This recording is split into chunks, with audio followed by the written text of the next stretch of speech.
Davos పర్యటన ముగించుకుని స్వదేశానికి చేరుకున్న వెంటనే ముఖ్యమంత్రి నారా చంద్రబాబు నాయుడు కీలక సమావేశానికి హాజరయ్యారు. అమరావతిలో సచివాలయంలో సీఎం అధ్యక్షతన 233, 234వ రాష్ట్ర స్థాయి బ్యాంకర్ల సమన్వయ కమిటీ సమావేశాలు నిర్వహించారు.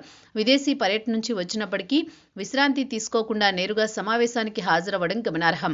ఈ సమావేశాల్లో రాష్ట్రంలోని వార్షిక రుణ ప్రణాళిక అమలు, వ్యవసాయం, ఎంఎస్ఎంఈలు, స్టార్టప్లు, గృహ నిర్మాణ రంగం తదితర అంశాలపై విస్తృతంగా చర్చ జరిగింది. ముఖ్యంగా వ్యవసాయ రంగానికి ఇచ్చే రుణాలపై సీఎం ప్రత్యేకంగా సమీక్షించారు.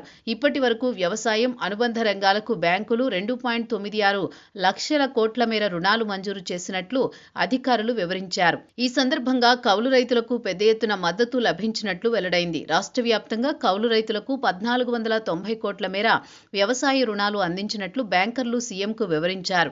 రైతాంగానికి బ్యాంకింగ్ సేవలు మరింత చేరువ కావాలన్న లక్ష్యంతో ప్రభుత్వం పనిచేస్తోందని సీఎం చంద్రబాబు స్పష్టం చేశారు. ఎంఎస్ఎంఈ రంగానికి కూడా బ్యాంకులు గణనీయమైన మద్దతు అందిస్తున్నాయని సమావేశంలో వెల్లడైంది.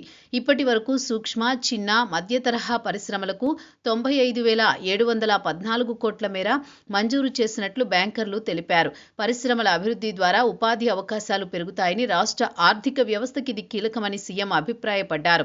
రాజధాని అమరావతిని ఫైనాన్షియల్ హబ్గా తీర్చిదిద్దే అంశంపైన సీఎం బ్యాంకర్లతో చర్చించారు. అమరావతిలో సెంట్రల్ బిజినెస్ డిస్ట్రిక్ట్ ఏర్పాటు, పెట్టుబడుల ఆకర్షణలో బ్యాంకుల పాత్ర, ఆర్థిక సంస్థల భాగస్వామ్యం వంటి అంశాలపై సమాలోచనలు జరిగాయి. రాజధాని అభివృద్ధిలో బ్యాంకులు క్రియాశీలకంగా భాగస్వాములు కావాలని సీఎం సూచించారు.